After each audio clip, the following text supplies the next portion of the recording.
Então, boa noite a todos, a todas. Vamos estar de volta aí, depois de uma semaninha de folga, né? E a gente vai falar hoje, nós falamos, na minha última aula, nós falamos sobre batismo. Aliás, vamos marcar daqui a pouquinho aí uma data para o batismo, e quem quiser, me procura, já me dá o nome, já tem algumas pessoas que estão me dando o nome para o próximo batismo. Se você quiser, já deixa o seu nome comigo para a gente marcar um encontro, né? A chamada classe de batismo não é nada muito extenso, é uma manhã que a gente passa junto e uma tarde, talvez um sábado, se puder, e já 2 domingos depois, geralmente, é a data do batismo, né? Então, a gente vai estar marcando isso aí. Hoje nós vamos falar sobre a outra ordenança de Jesus. Uma delas é o batismo, a outra é a ceia, ok? Então, hoje é a oportunidade para você conhecer um pouco mais sobre a questão da ceia, né? De onde surgiu, qual é o pano de fundo da ceia, e qualquer dúvida que você tenha em relação também a não só o que é, mas quem pode participar, como participar. Então, fique à vontade aí para você abrir o seu microfone. Quando quiser, pode me interromper e fazer sua pergunta, sua colocação. Como sempre a gente diz aqui, a classe é feita por vocês, tá bom? Então, vamos lá. Falando sobre a ceia do Senhor. E aí nós vamos começar com essa pergunta, né? Você consegue entender o significado, né, do pão e do cálice na celebração da ceia do Senhor? A gente geralmente fala bastante, né, sobre o que significa, o que representa o pão e o cálice, mas nós temos que tomar certos cuidados para deixar isso bem fixo na nossa mente, porque existem conceitos deturpados a respeito dos elementos da ceia e o que eles significam, né? Por exemplo, na doutrina católica, o pão ele não representa, ele se transforma no momento em que você come, né? Eu não tenho tanta vivência na prática católica, eu nunca fui de frequentar assim, mas talvez vocês aqui, alguns de vocês já tenham feito, como é que chama lá, o primeira comunhão, crisma ou coisa do tipo, né? E tinham talvez uma vida assídua de frequentar a missa. E aí, quando você ia lá tomar a ceia, a ideia era que aquele pão se transformava ali na sua boca, no corpo, né? De fato, no corpo de Cristo.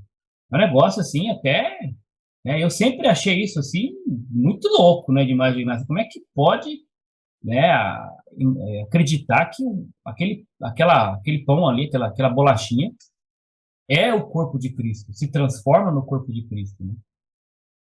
E se eu tiver errado aqui na minha suposição aqui da doutrina católica, e alguém quiser me corrigir, também fica à vontade, porque, como eu te falei, aquilo que eu li, que eu já ouvi falar, como eles acreditam, e realmente, para nós, é surpreendente pensar que o pão se transforma no corpo de Cristo, né? Nós sabemos que, dentro daquilo que nós acreditamos biblicamente, pão e vinho, ou pão e suco, eles são símbolos, são elementos que representam, eles não são de fato nem o corpo nem o sangue de Jesus. Eles apontam simbolicamente para o corpo e o sangue de Jesus. Assim como o batismo, ele não é a salvação por si só, mas ele ilustra, ele representa, ele aponta para a salvação, para aquele acontecimento espiritual do novo nascimento, do sepultar do velho homem e o ressurgimento do novo homem lavado pelo sangue de Jesus para uma nova vida. Então, da mesma maneira em que o batismo é um símbolo, a ceia também o é, assim nós entendemos biblicamente, e vamos tentar mostrar isso agora ao longo dessa aula, começando com a origem, né? E a origem está aí. A festa da Páscoa. O que era comemorado na festa da Páscoa, a mais importante festa dos judeus até hoje, né? Então, nós vamos ler esse texto. Eu vou projetar aqui, mas se você também preferir abrir aí na sua Bíblia, é bom que você também acompanhe na sua versão aí, tá bom? Se você preferir. Mas eu vou projetar aqui na tela esse texto comprido aí. Eu vou pedir que alguém, inclusive, se prontifique para ler né, para nós aí, em voz alta aí, Êxodo capítulo 12, dos versos 1 até o 11, e depois do 21 até o 28, tá bom? Então, eu vou projetar aqui. Por favor, quem puder, leia para nós aí, então, esses versículos aí. Eu posso ler, pastor. Por favor, seu Ezequiel. O Senhor disse a Moisés e a Arão no Egito: Este deverá ser o primeiro mês do ano, para vocês. Digam a toda a comunidade de Israel que no 10º dia deste mês, todo homem deverá separar um cordeiro ou um cabrito para a sua família, um para cada casa. Se uma família for pequena demais para um animal inteiro, deve dividi-lo com seu vizinho mais próximo, conforme o número de pessoas e conforme o que cada um pode comer. O animal que o animal escolhido será macho de um ano sem defeito e pode ser cordeiro ou cabrito. Guarde-no até o 14º dia do mês, quando toda a comunidade de Israel irá sacrificá-lo ao pôr do sol. Passem, então, um pouco do sangue nas laterais e nas vigas superiores das portas das casas nas quais vocês comerão o animal. Naquela mesma noite comerão a carne assada no fogo, juntamente com ervas amargas e pão sem fermento. 9. Não comam a carne crua, nem cozida em água mal, mas assada no fogo. Cabeça, pernas e vísceras. Não deixem sobrar nada até pela manhã. Caso isso aconteça, queimem o que restar. 11. Ao comerem, estejam prontos para sair, cinto no lugar, sandálias nos pés e cajado na mão. Comam apressadamente. Esta é a Páscoa do Senhor. 21. Então Moisés convocou todas as autoridades de Israel e lhes disse: escolham um cordeiro ou um cabrito para cada família. Sacrifiquem-no para celebrar a Páscoa. Molhem um feixe de isopo no sangue que estiver na bacia e passem o sangue na viga superior e nas laterais das portas. Nenhum de vocês poderá sair de casa até o amanhecer. 23º. Quando o Senhor passar pela terra para matar os egípcios, verá o sangue na viga superior e nas laterais da porta, e passará sobre aquela porta, e não permitirá que o destruidor entre na casa de vocês para matá-los. Obedeçam a estas instruções como decreto perpétuo para vocês e para os seus descendentes. Quando entrarem na terra que o Senhor prometeu lhes dar, celebrem essa cerimônia. 26. Quando seus filhos lhe perguntarem o que significa essa cerimônia, respondam-lhes: é o sacrifício da Páscoa ao Senhor que passou sobre as casas dos israelitas do Egito e poupou nossas casas quando matou os egípcios. Então o povo curvou-se em adoração. Depois os israelitas se retiraram e fizeram conforme o Senhor tinha ordenado a Moisés e a Arão. Ah, obrigado, seu Ezequiel. Que texto maravilhoso, né? Que texto, que história bonita, né, gente? Curiosa até também, né? E agora, onde é que está o. Eu não percebi, seu Ezequiel, você não falou nada aí de ovo de chocolate, de coelho, não apareceu nada aí nessa leitura do seu aí, não? Pois é, você vê, né? Não estava aí Tá nesse. tudo, Veio tá tudo depois. mudado. Não tinha coelhinho, né? Não, O negócio era meio amargo, né? Era erva de sopo, não tinha muito chocolate, era o inverso, né? O sabor não era tão doce assim, pelo menos na comida. Tudo bem que tinha uma carninha assada, né?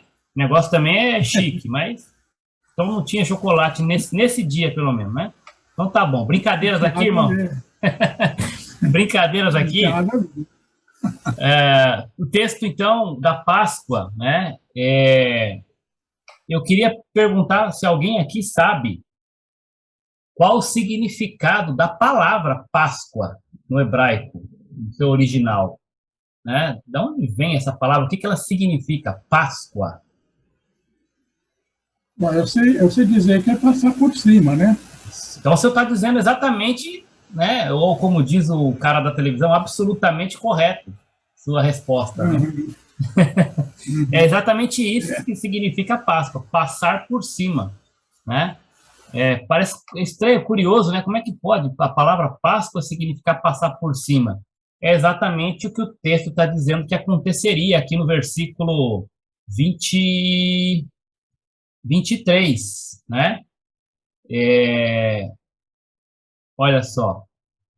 Quando o Senhor passar pela terra para matar os egípcios, verá o sangue na viga superior e nas laterais da porta, e aí vem o termo, ó, passará sobre aquela porta e não permitirá que o destruidor entre na casa de vocês para matá-lo. Então, vocês conhecem a história da Páscoa. A Páscoa está relacionada à última praga, né? A morte dos primogênitos dos egípcios. Lembra da história das 10 pragas, né? E a última delas, então, foi aquela que foi o checkmate para que Faraó, então, baixasse a guarda, né? E permitisse que o povo de Israel, cativo por tantos anos pelos egípcios, pudesse ser, então, liberto da sua escravidão por meio. Tá parecendo para mim que minha conexão está instável. Vocês estão me ouvindo bem? Só dá um sinalzinho aí. Estão me ouvindo bem agora? Ou cortou alguma coisa aí, gente?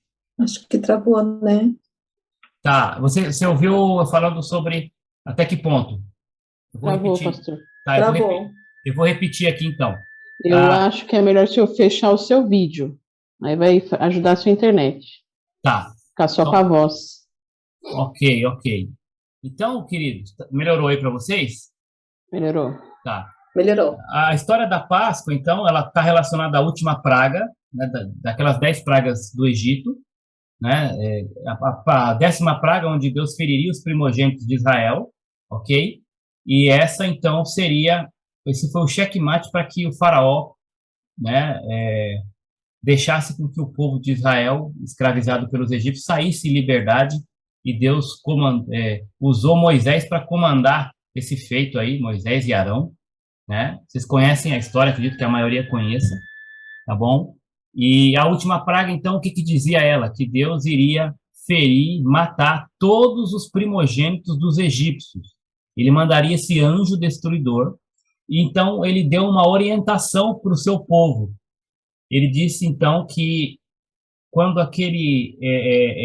quando aquele anjo passasse, o anjo destruidor, ele iria ferir todos os primogênitos das casas às quais não houvesse o sinal do sangue do cordeiro que seria sacrificado para ser comido.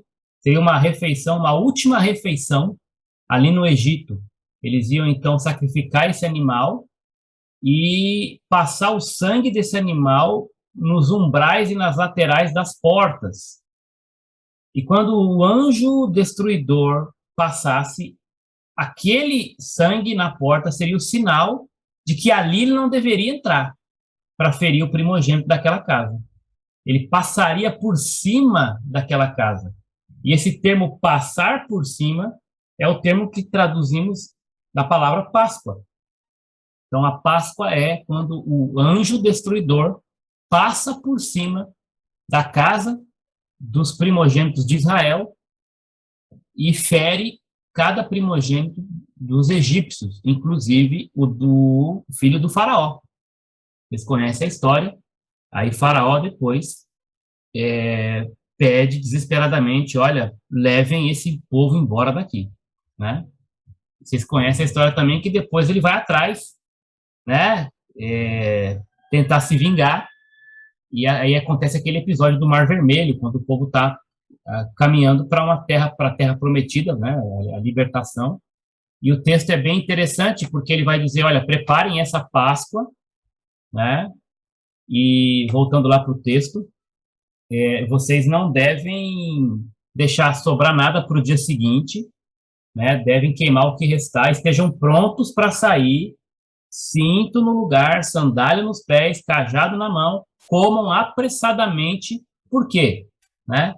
Porque eu vou libertar vocês, né? No dia seguinte, vocês vão ter que sair correndo, né?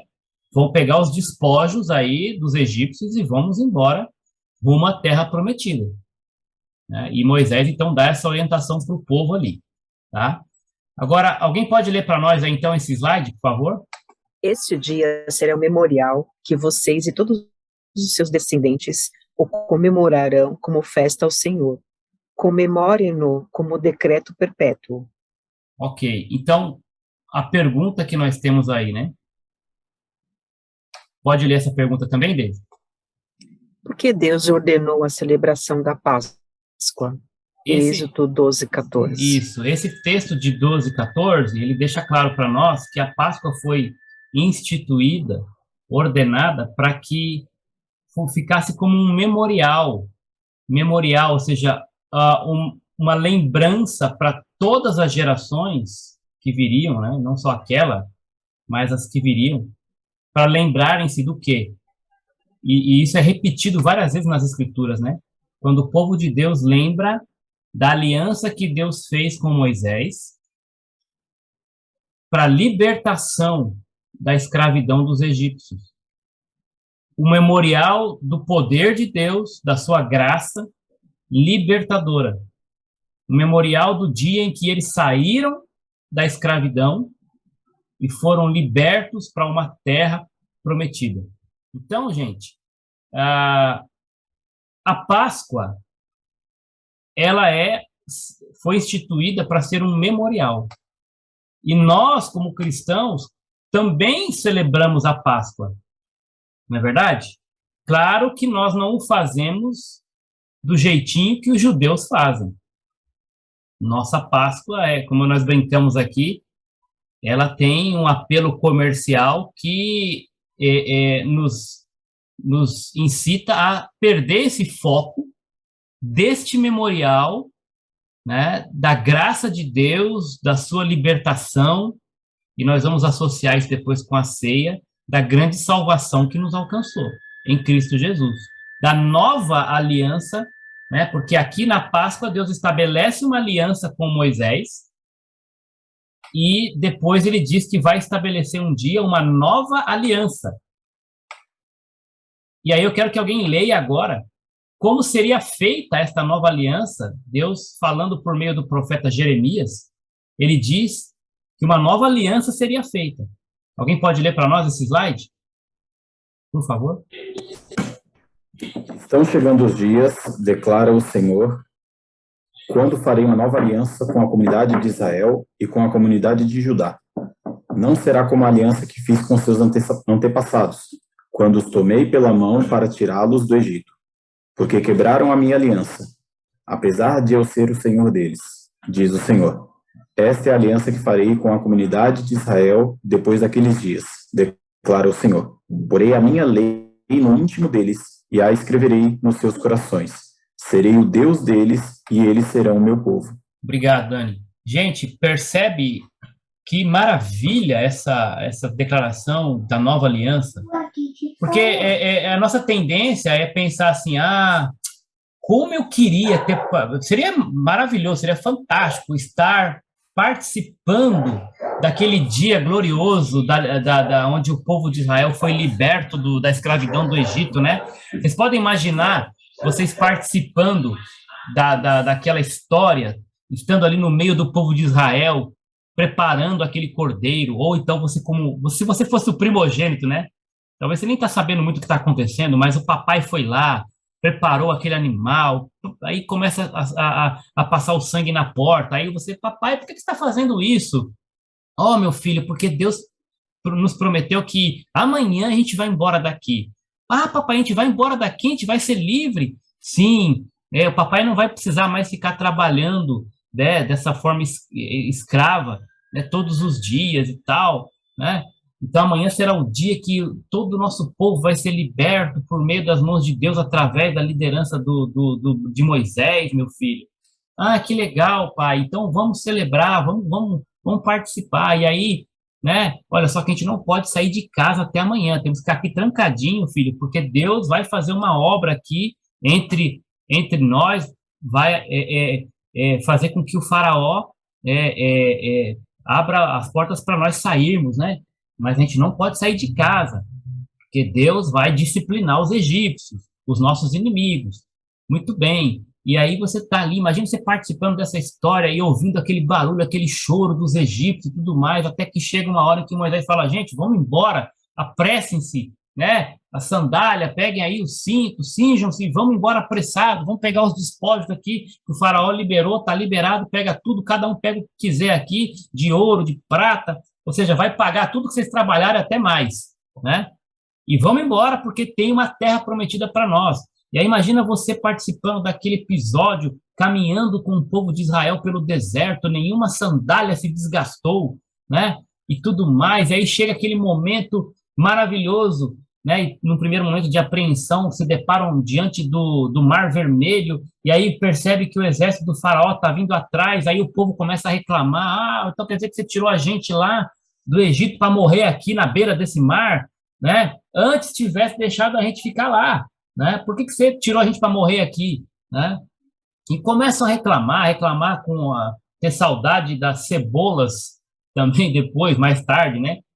Da comida lá, do tempo da escravidão, que ingratidão. Mas imagine você naquele episódio do Mar Vermelho, lá, e como eu gostaria de ter participado daquele dia, né? Imagina eu passando ali no meio do Mar Vermelho aberto por Deus, sendo prova daquele milagre, né, sendo testemunha ocular da abertura do Mar Vermelho. Imagina que coisa maravilhosa, né? Você pode imaginar as crianças, né, aquelas assim que realmente para elas tudo é festa, né? Então a criancinha passando ali no meio do mar, aberto de um lado, aberto do outro, e aquela coisa inacreditável, a criança passava o dedinho assim na água, né? E a água não caía em cima dela.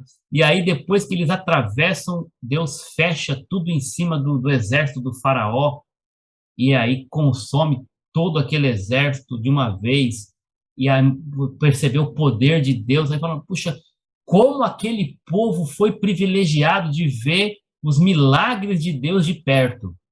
Agora eu pergunto para vocês, realmente, isso seria uma experiência fantástica. Mas sabe de uma coisa, meus irmãos? Nós estamos debaixo de um tempo melhor, assim, mais abençoado nesse aspecto prático do que aqueles estiveram. Porque a nova aliança diz que a lei ela não seria mais uma lei exterior, não seria mais uma lei que estaria apenas por fora. Ele fala que o povo, os antepassados que ele tirou do Egito, esse pessoal quebrou a aliança, né? Esse pessoal, eles deixaram o compromisso com Deus. Deus diz, apesar de eu ser o Senhor deles, eles quebraram a minha aliança. E eu os tomei pelas mãos e os tirei do Egito. Esse povo foi ingrato, né? Não se lembrou, não entendeu esse memorial, não lembrou do poder de Deus, da graça de Deus, de ter tirado cada um deles daquela situação escravizadora. E ficaram reclamando até. E Deus fala, agora na nova aliança, a minha lei não vai estar mais por fora apenas. Eu vou colocar a minha lei dentro, no íntimo, vou escrever no coração deles. E eles serão o meu povo, e eu serei o Deus deles. Vocês entendem o que é isso? Para mim tem tudo a ver, não só com a palavra plena do Senhor e completa, como a presença do Espírito Santo nos ensinando a guardar todas as coisas que o Senhor nos ordenou na sua palavra. Nós somos mais privilegiados, apesar de não ter vivenciado um milagre deste porte, né? De passar pelo Mar Vermelho, de ver a última praga, né? Sendo acometida sobre os egípcios e a libertação ali da escravidão e toda aquela coisa, né? Apesar de não ter feito parte dessa geração e não ter passado por algo desse tipo, grandioso, nós somos mais privilegiados, porque nós fazemos parte da nova aliança, feita pelo sangue de Jesus. Isso é privilégio do povo de Deus, dessas gerações, porque agora, aquele que crê em Deus, aquele que faz parte desse pacto da nova aliança, a lei, então, é cravada no seu íntimo, no seu coração, por meio da presença do próprio Deus em nós, através do Espírito Santo, permanentemente, né? Então, isso é maravilhoso, a gente não tem do que reclamar, pelo contrário, só agradecer, né, a maravilhosa graça de Deus por meio através da salvação em Cristo Jesus, a nova aliança no sangue de Jesus, né? E aí vamos ver que relação, então, depois dessa história da primeira Páscoa, tem a ver com a ceia do Senhor, né? Então vamos olhar um pouquinho agora para a ceia, né, de Jesus, estabelecida ali, né, ou dos tempos de Jesus, essa que nós também celebramos. Foi ele que instituiu a ceia usando 2 símbolos. E nós vamos ver nesses textos quais são esses símbolos e o que eles significam. Alguém pode ler para nós, por favor? Eles saíram e encontraram tudo como Jesus lhes tinha dito. Então, prepararam a Páscoa. Quando chegou a hora, Jesus e os seus apóstolos reclinaram-se à mesa. E disse-lhes: Desejei ansiosamente comer esta Páscoa com vocês, antes de sofrer. Pois eu lhes digo, não comerei dela novamente até que se cumpra no reino de Deus. Recebendo um cálice, ele deu graças e disse: Tomem isto e partilhem uns com os outros, pois eu lhes digo que não beberei outra vez do fruto da videira até que venha o reino de Deus. Tomando o pão, deu graças, partiu e deu aos seus discípulos, dizendo: Isto é o meu corpo dado em favor de vocês. Façam isto em memória de mim. Da mesma forma, depois da ceia, tomou o cálice, dizendo: Este cálice é a nova aliança, no meu sangue, derramado em favor de vocês. Lucas 22, 13 e 20. Ok, obrigado. Então, vocês percebem aqui, né, que Jesus, ele vai celebrar uma Páscoa com os seus discípulos. E quando ele está preparando, e os discípulos preparam essa Páscoa, que era a tradição dos judeus, dessa que nós nos referimos aí atrás, para lembrar da libertação desse povo do cativeiro do Egito, lembrar da graça, do poder de Deus que libertou com poderosa mão, né? E então Jesus chega para eles e fala: Eu desejei comer esta Páscoa com vocês, e aqui ele vai estabelecer então essa nova aliança, né? Porque ele diz: Eu desejei comer antes de sofrer. E é muito interessante isso, gente. O que Jesus estava querendo dizer com isso? Essa seria a última Páscoa que eles comeriam juntos, até voltar a comer no reino, né? Por quê? Porque Jesus estava aqui se dispondo a ser ele mesmo, logo mais, o sacrifício, o cordeiro, né? Então Jesus, por isso ele pega então aquele pão e pega aquele suco, porque ele agora vai usar esses elementos para simbolizar e representar a sua própria vida, que seria entregue literalmente em favor de toda a humanidade, como estava previsto pelos profetas. O Messias, não aquele que naquele momento traria uma libertação física ou uma libertação geográfica, mas traria uma libertação espiritual, uma libertação não de um cativeiro egípcio ou de uma escravidão política e social, mas da escravidão do pecado. Ele estava dizendo: olha, em outras palavras, daqui a pouquinho o cordeiro será morto. E o sangue deste cordeiro derramado em favor de vocês será aquele que os livrará da morte espiritual. É aquilo que vai livrar vocês das mãos do ceifador, do vingador, daquele anjo da morte. E aqueles que estiverem cobertos pelo meu sangue esses não sofrerão a morte. Para eles, a morte passará por cima, porque eles estão cobertos pelo sangue do Cordeiro de Deus, que tira o pecado do mundo. Isso é maravilhoso. Jesus está dizendo, eu vou sofrer em favor de vocês. Então, o pão, e ele vai dizer, e eu destaquei em vermelho aí, porque ele está falando dos dois elementos. O pão, ele vai dizer isto, tá bom? Olha, presta atenção, ele não está dizendo esse, ele está usando o isto, que se refere a objeto. Então, é mais uma prova no texto, na gramática, e isso também traduzido do grego, né? Para nos dizer que Jesus não está falando do corpo dele literalmente, mas está falando de algo que simboliza isto. Então, eu uso isto quando eu quero me referir a coisas. E eu uso o isso com 2 S quando eu quero me referir a pessoas. Né? E então, Jesus está dizendo isto, esta coisa, este pedaço de pão é o meu corpo, mas simbolizando o meu corpo, dado em favor de vocês. Façam isso, ou seja, comam, né, lembrem-se disso em memória de mim. Da mesma forma, ele pega o cálice e diz, este cálice, então, e agora ele vai estabelecer aqui, aquilo que Jeremias falou lá no capítulo 31, é a nova aliança no meu sangue derramado em favor de vocês. Naquele momento, era ainda meio nublado, talvez, para alguns deles. Como assim? Meu corpo? Como assim meu sangue derramado? Se eles conhecessem as Escrituras, eles saberiam do que Jesus estava falando, que ele estava prestes a ser entregue na mão dos homens para cumprir as profecias referentes à vinda e à morte e ressurreição do Filho de Deus, do Messias prometido, aquele que derramaria o seu sangue e estabeleceria por meio deste sangue uma nova aliança, onde a lei de Deus seria posta no coração de todo aquele que crê. Né? Isso é maravilhoso. Aí está, então, a relação direta da ceia com a Páscoa, né? Com a primeira Páscoa.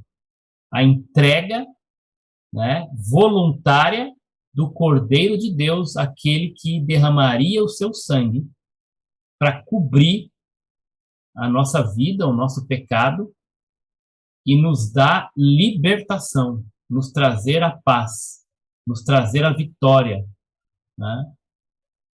E o anjo da morte não alcançaria mais aquele que estivesse coberto pelo sangue do Cordeiro de Deus. O que você entende quando lê que devemos celebrar a ceia do Senhor em memória de Cristo? 1 Coríntios 11, ele vai lembrar disso. Tendo dado graças, partiu e disse, isto é o meu corpo, que é dado em favor de vocês, façam isso em memória de mim. Da mesma forma, depois da ceia, tomou o cálice e disse, este cálice é a nova aliança no meu sangue. Façam isso sempre que o beberem em memória de mim. O que vocês entendem com essa ideia de tomar a ceia em memória de Jesus? Quem tem uma... Né? É fácil, só para a gente fixar mesmo. O que significa fazer isso em memória de mim? Lembrar do sacrifício dele? Isso, Dani. Obrigado. E um paralelo com o que o judeu tinha na mente de celebrar a Páscoa como um memorial. Lembra que nós olhamos para aquele texto e Deus falou, vocês vão fazer isso será para vocês como um memorial perpétuo? O memorial continua, só que agora, o que mudou? Mudou o elemento do sacrifício. Não é mais um animal, um cordeiro, um bichinho, né? Agora, o memorial volta para o sangue de um homem, do homem Deus, Jesus, do Messias. Então, agora, o que muda nessa memória do povo? Muda que agora é uma nova aliança, né? Eu não vou lembrar apenas e tão somente do papai matando um cordeiro imaculado, um cordeiro puro, sem defeito, e passando o sangue daquele bicho na porta da casa, naquele dia lá atrás, na primeira Páscoa. Agora a minha memória volta-se para Jesus, volta-se para o Cordeiro de Deus, volta para a salvação em definitivo. e a verdadeira salvação.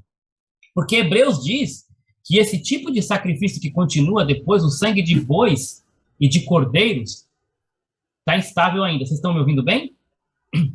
Apareceu outra mensagem para mim aqui. Tudo bem? Dá um joinha aí. Oi. Pastor Paulo? Pode falar. Eu tô com uma dúvida aqui. Na Bíblia, nessa parte aí de 1 Coríntios 11, 24 e 25, não menciona nada se esse pão aí da segunda aliança é pão sem fermento ou não, né? Mas era, viu, seu Ezequiel? Na prática, né, esse pão aqui que eles celebravam, né, ele era um pão sem fermento. E é uma pergunta que surge, né? Fala, então por que nós, da igreja brasileira contemporânea, tomamos a ceia e usamos um pão que geralmente tem fermento? Porque o fermento, na maioria das vezes, quando ele é apresentado nas Escrituras, ele simboliza o pecado. Né? Correto. Como, por exemplo, naquele texto fala que um pouquinho de fermento leveda toda a massa. Mas tem um outro texto onde o fermento, ele simboliza o crescimento do reino de Deus. E fala que o reino de Deus é como um fermento, uma massa que vai sendo fermentada e ela vai crescendo e tomando toda a forma, né? Então, a ideia é que também o símbolo, nós não temos que nos prender ao símbolo. Claro, se você tiver e puder tomar a ceia com pão sem fermento, é legal, vai simbolizar o corpo de Jesus sem pecado, como alguns dizem, tudo bem, não tem problema com isso. O problema é que tem gente que não come um pão sem fermento porque não consegue lidar com a questão do símbolo, é apenas um símbolo. Então, eu não preciso me deter a cada detalhe do elemento e dizer, não, se o pão for com fermento, então é uma blasfêmia, é uma heresia, porque está falando que o corpo de Jesus tinha pecado. Não, gente, é apenas um símbolo, tá bom? Assim como nós não tomamos vinho, nós tomamos suco de uva, né? Porque é o fruto da videira. Não precisa ser o vinho que eles tomavam, né? Porque é apenas um símbolo. O vinho, qual que é a questão não está no vinho, a questão está naquilo que vai nos fazer lembrar no sangue. E o que eles tinham para representar melhor o elemento que lembrava de sangue era o vinho. Assim como nós temos hoje o suco de uva, mas poderia ser, dependendo do lugar aí, né, um outro suco vermelho, né? É claro que nós não vamos banalizar a ceia, né? Falar, então, já que é o símbolo pelo símbolo, podemos tomar a ceia, então, com Doritos e Coca-Cola, né? Já pensou que usar o sangue de boi, aquele vinho lá de São Roque, usar na ceia? Não tem cabimento, né?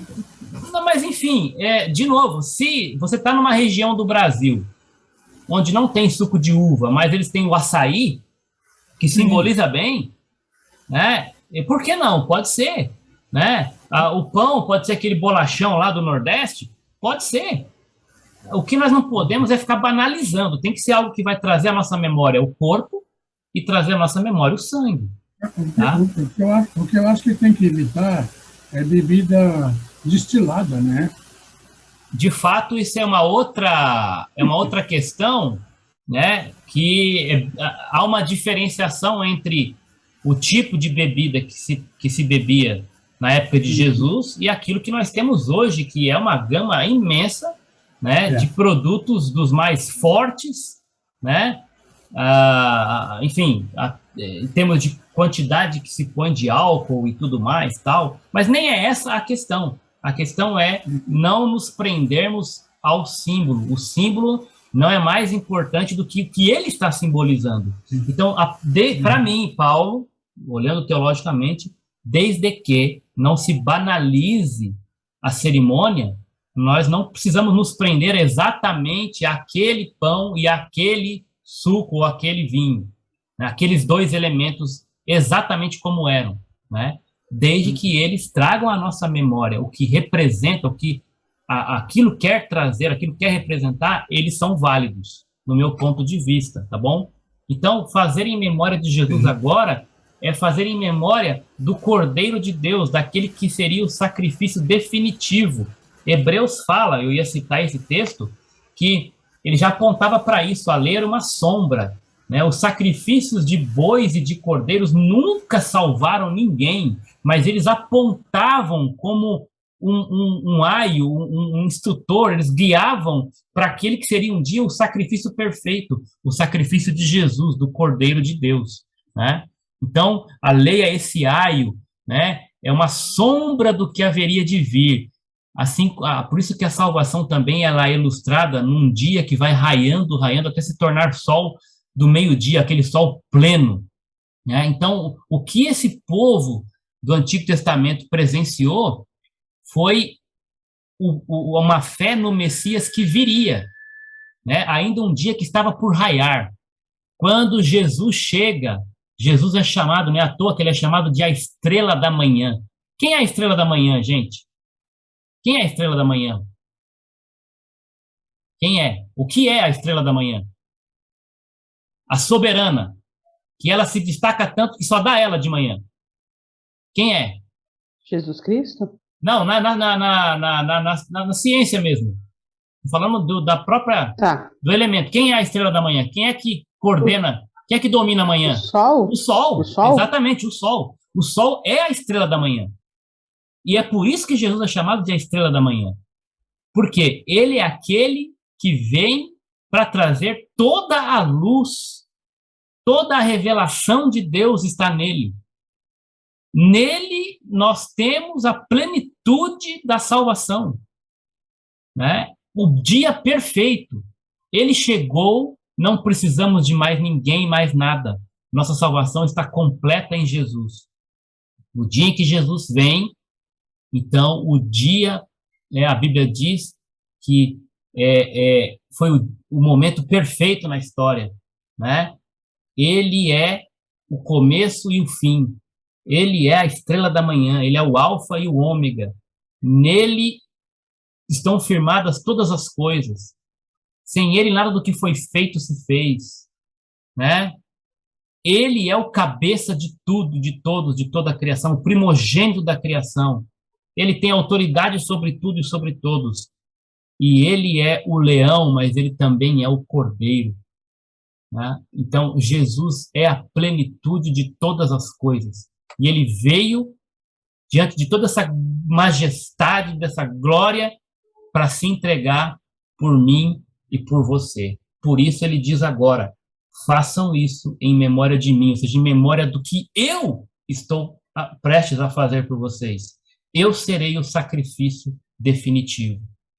Comer o pão e beber o vinho, então, são maneiras de lembrar a morte sacrificial de Jesus em nosso lugar, como Daniel bem lembrou, e de aceitar, então, essa nova aliança com Deus e também um meio de, 1 Coríntios 11, 26, porque sempre que comerem deste pão e beberem deste cálice, vocês anunciam a morte do Senhor até que ele venha. E anunciar a morte, o negócio parece estranho, né? Anunciar a morte, né? Mas a morte de Jesus, ela é a nossa vida. Ela é a nossa vitória. Por quê? Da mesma forma que a morte daquele cordeiro lá na primeira Páscoa significou a liberdade do povo de Israel, né? E a vida, porque o anjo da morte passou por cima quando via aquele sangue no umbral da porta. Quando nós estamos cobertos pelo sangue do Cordeiro de Jesus, a morte também não nos alcança. E Deus abre para nós, então, uma porta de salvação. E nós ingressamos, então, numa caminhada rumo à terra prometida, que Hebreus fala, a nova Jerusalém que nos aguarda. E nós estamos agora na peregrinação. Estamos agora caminhando, né, como um povo escolhido, salvo, liberto, coberto pelo sangue do Cordeiro. Estamos nessa caminhada no deserto da vida, né? Claro, acompanhados de perto por Deus, de manhã e de noite, 24 horas pelo seu Espírito, e um dia nós chegaremos na Canaã celestial, e lá então teremos o descanso tão prometido. Isso é maravilhoso, gente. Vocês conseguem perceber todo o paralelo da história de Jesus, do sacrifício, da redenção, com a história de Israel e a Páscoa? A ceia do Senhor tem tudo a ver, né? E nós somos muito privilegiados por estarmos dentro desta nova aliança, né? Comendo deste pão, bebendo deste cálice e anunciando esta morte, que para nós é a vida, que para nós é a libertação, até que ele venha, até que nos encontremos com ele para tomarmos de novo dessa ceia no reino dele. E aí termos o descanso eterno. O que o cristão, então, deve fazer diante disso, antes de participar da ceia? Quem pode ler para nós aí 1 Coríntios 11, 27 e 28? Portanto, todo aquele que comer o pão ou beber o cálice do Senhor indignamente será culpado do pecado, de pecar contra o corpo e o sangue do Senhor. Examine-se o homem a si mesmo, e então coma o pão e beba do cálice. Legal. Assim como na primeira Páscoa, o povo de Deus tinha que estar unido neste propósito de fazer exatamente como Deus havia dito, e ali todos foram libertos, saíram como uma nação, despojando o inimigo. A ceia nos faz lembrar do corpo de Cristo, que é a igreja. E por isso esse texto fala, nós temos que nos examinar e assim comer do pão e beber do cálice. Porque tomar a ceia indignamente é pecar contra o corpo. E quem é o corpo de Cristo? A igreja. Nós somos o corpo de Cristo. Então, quando há desavenças entre irmãos, um não está falando com o outro, um não cumprimenta o outro, não vai com a cara do outro, enfim, não ajuda, não serve, né, não se importa com o outro, ao fazermos isso, nós estamos quebrando a comunhão do corpo. E quebrando a comunhão do corpo e ainda tomando a ceia, estamos tomando a ceia indignamente, porque estamos pecando contra o corpo. Era esse o problema no contexto da igreja, quando Paulo escreve aos Coríntios. Se vocês lerem um pouquinho antes, Paulo vai começar dizendo, eu não tenho nada que elogiar vocês no tocante à ceia do Senhor, porque vocês não estão, o que vocês estão fazendo aí não é a ceia do Senhor. Vocês está havendo divisões entre vocês. Enquanto tem gente se esbaldando aí, se enchendo, se empantufando, não sei qual é a palavra que fala, né? Eles estão se enchendo de comida. Tem gente passando fome do lado de vocês. É a mesma igreja. Vocês estão fazendo separatismo. Isso não é o corpo de Cristo. Essa não é. Eu não tenho nada que elogiar vocês quanto a isso. E aí Paulo começa a repreendê-los, porque estava havendo divisões. Ele fala, esta não é a ceia do Senhor. Né? E aí ele vai explicar o que é a ceia do Senhor e que eles não devem, então, tomar a ceia indignamente. E por causa dessa atitude de tomar a ceia indignamente, pecando contra o corpo, tendo divisões no meio do povo de Deus, Paulo fala, é sabido que tem muitos aí que já morreram, foram disciplinados, porque estão tomando a ceia indignamente, não estão confessando os seus pecados, não estão acertando suas diferenças, estão envergonhando o nome de Jesus. Então, Paulo nos chama a esse compromisso, porque Jesus morreu para unir um corpo diante dele, que é o cabeça, e esse corpo não pode estar dividido.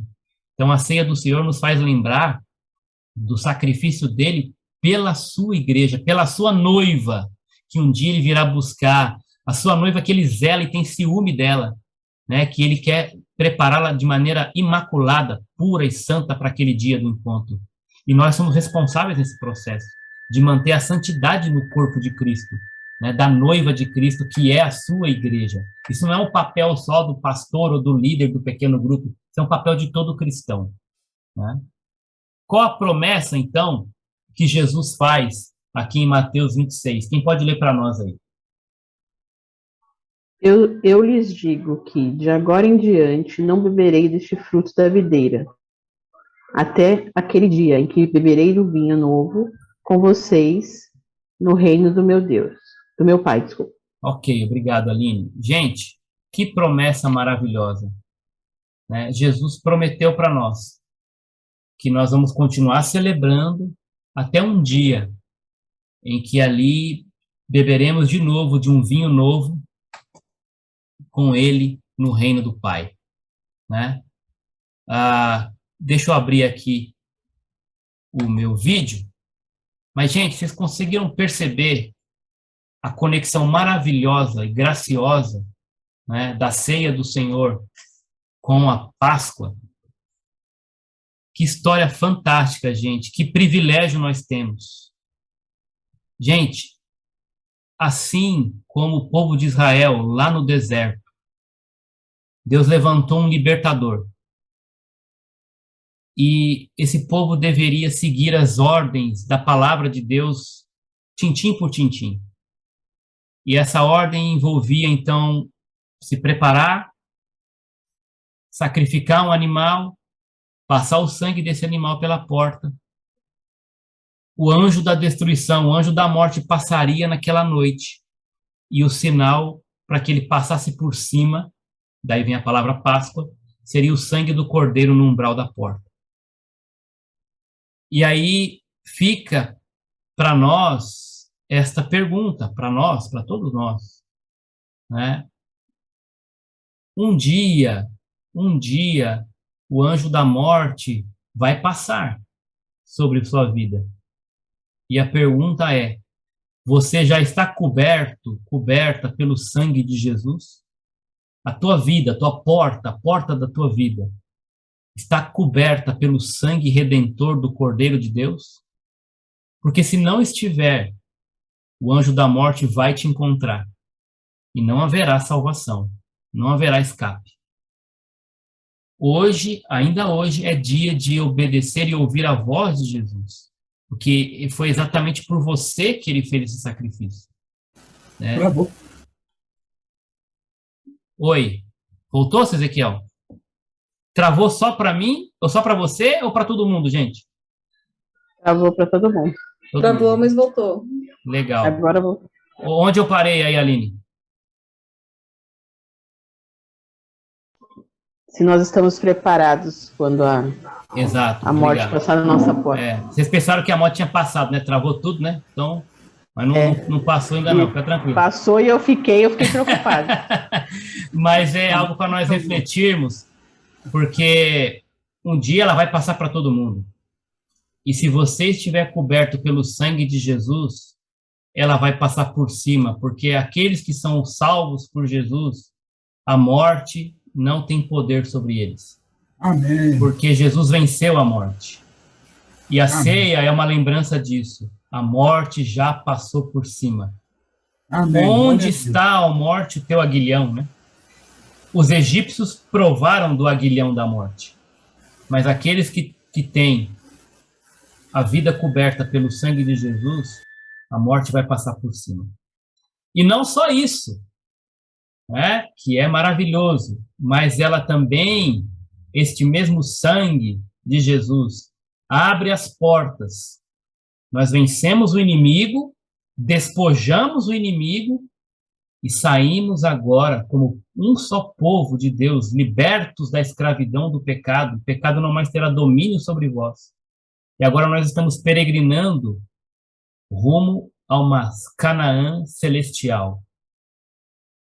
E Deus prometeu que um dia nós chegaremos nessa terra, um dia nós alcançaremos esse descanso.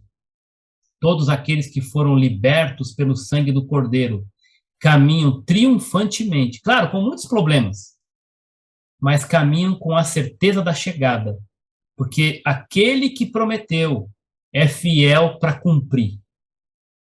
Você pode agradecer a Deus nesse momento por isso, por tamanha salvação, por uma bênção extraordinária, divina que nos alcançou.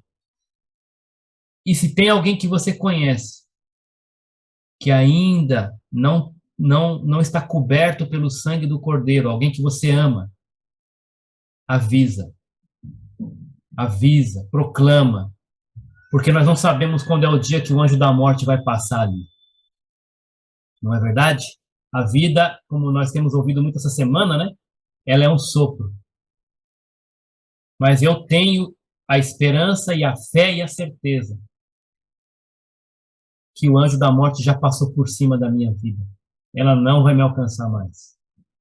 E eu tenho a esperança, a fé e a certeza de que com Jesus, nessa caminhada dura, difícil, sofrida, está prometido para mim um lar, uma terra, um descanso, por causa do sacrifício dele. E cada vez que eu tomo a ceia, eu devo lembrar não só da grande obra que ele fez por mim, mas da promessa dele, de que logo, logo, nós vamos sentar à mesa e tomar a ceia juntos, no reino do nosso Pai. Amém? Glória a Deus por isso, né, irmãos? Abre sua câmera aí, vamos orar. Vamos agradecer ao nosso Deus. Alan, você pode orar por nós, Alan? Agradecendo a Deus por tamanha salvação, por tudo isso que nós falamos aqui, pela graça de Deus. Pode orar por nós?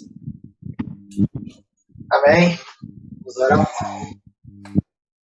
Deus, te rendemos graças, Senhor Jesus. Glorificamos, exaltamos e bendizemos o teu santo nome, Pai. Maravilhosa graça nos alcançou, nos libertou, nos resgatou, Senhor Jesus. E hoje nós podemos dizer que em Ti nós temos vida em abundância, Pai amado. Obrigado, Senhor Jesus, porque o Senhor tem olhado por nós. E o Senhor vem alcançar muitos ainda, Senhor Deus, do qual não enxergaram a Ti como Salvador sobre a vida deles. Que o Senhor possa bradar em seus corações, Senhor Deus, para que as escamas dos seus olhos possam cair, eles possam contemplar a grandeza do qual o Senhor é. E obrigado, Senhor Jesus, porque hoje o Senhor tem nos dado essa oportunidade de enxergar a Tua grandeza, o Teu amor, o Teu cuidado, a Tua bondade, a Tua misericórdia sobre nós. E nós tenhamos, Senhor Jesus, um coração grato, Senhor Jesus, a essa vida do qual o Senhor tem nos dado a oportunidade de viver.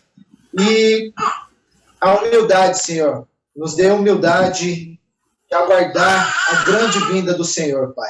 Nos dê um coração generoso também, sempre na missão de ajudar o próximo, Senhor Jesus, e que possamos ser a luz que resplandece no meio da escuridão, que possamos ser a luz que proclama a Tua grandeza nessa terra, Pai amado, para que todos vejam através de nossas vidas que Tu és um Deus maravilhoso, bondoso e misericordioso. Muito obrigado, Senhor Jesus, por esta aula. Obrigado por esse tempo e que possamos ter uma semana que se inicia, Senhor Jesus, abençoada por Ti. É o que eu te peço nesta noite. Amém.